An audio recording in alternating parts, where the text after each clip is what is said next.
मतलब 15, 16, 17 की अगर मैं बात करूं, विद अरविंद केजरीवाल आपकी रैपो, आपका कम्युनिकेशन कैसा चल रहा था? रैपो धीरे धीरे कमजोर हो रहा था। क्यों हो रहा था आपके हिसाब से वो कमजोर?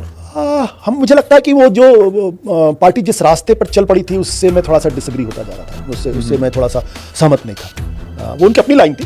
क्या क्या रास्ता पार्टी में मतलब मुझे ये लगता था कि जिस तरीके से हम कन्फ्रंटेशन का रुख अख्तियार कर रहे हैं केंद्र सेंट्रल गवर्नमेंट को लेकर, जो कन्फ्रंटेशनलिस्ट अप्रोच है पॉलिटिक्स का, मुझे लगता था कि वो ठीक है। He was constantly taking on Mr. Modi and in a very direct manner. और दूसरी, एक रिवोल्यूशनरी पार्टी को बिल्कुल अलग तरीके से कंडक्ट करना चाहिए। तो जब आपकी बात होती थी behind closed doors with Arvind Kejriwal, was he receptive to what you were saying, या he was constantly ready with his reply कि नहीं आप गलत सोच रहे हो, ऐसा है? शुरू में तो रिसेप्टिव थे, लेकिन बाद में मुझे उनको शायद ये लगने लगा था कि मैं कुछ ज्यादा ही नानुकुर कर रहा हूँ, कुछ ऐसा उनको हो सकता लगा। आपके बारे में लगने लग गया था। 2015 की जीत के बाद उनको भी एक ऑरा ऑफ इनविंसिबिलिटी तो लगा होगा ना कि भाई मैंने इनको हरा दिया। नहीं, हम सब लोगों को लगा। ये सिर्फ अरविंद के आपको लगता है that success went to his head? अगर रेट्रोस्पेक्ट में अगर हम देखें तो शायद Yes, it did. He could not handle that success. You can say that in retrospect. आपको लगने लगा कि he is a different person from what I perceived him as back in 2014 जब मैं इनिशियली इनसे मिला और ज्वाइन करी। उस समय तो मैं बहुत इंप्रेस था। उस समय I regarded him a genius, maybe he is a genius, आप जहाँ से देखते हो, बट टेम्परामेंट वैसा नहीं है। मे बी तब एक मुखौटा था, अब इनका रियल सेल्फ सामने आ रहा है, ये आपको लगने लगा? हर दूसरे तीसरे मिले इसके ऊपर कभी कभी कोई आरोप लग रहा है, कभी वो आरोप लग रहा है, वो लाइव प्रेस कॉन्फ्रेंस कर रहा है, उसको वहां से उठा ले जा रहे हैं, पुलिस वाले उठा के लेके चले जा रहे हैं।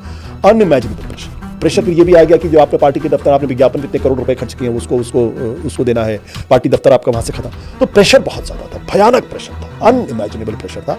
और शायद उस प्रेशर में की पूरी कोशिश थी कि इन लोगों को मेंटली डिसइंटीग्रेट करो। तो एक बात जो आई थिंक आपने कही थी कि Arvind came to change politics, but actually politics change, ये करेक्ट है क्या? Politics changed him and politics also appropriated the challenge जो एक पार्टी के पास था, जो पॉलिटिक्स को चेंज करने का था, he should have been vigilant enough not to be appropriated by the politics. The minute you are appropriated by the politics succeeded and changed.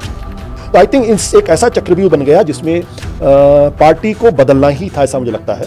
अगर उसमें लीडरशिप को बहुत स्ट्रांग पोजीशन लेनी पड़ती, come what may we will not change. I think the failure was he did not take that step.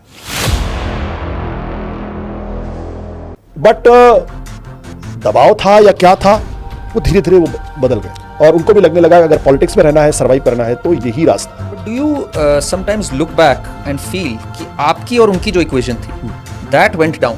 मेरी जिंदगी का एक बहुत अजीब सा फलसफा है। फलसफा ये कि जब मुझे लगने लगता है कि मेरी इनके साथ दोस्ती नहीं निभ सकती, तो मैं धीरे से डिलीट कर देता हूँ।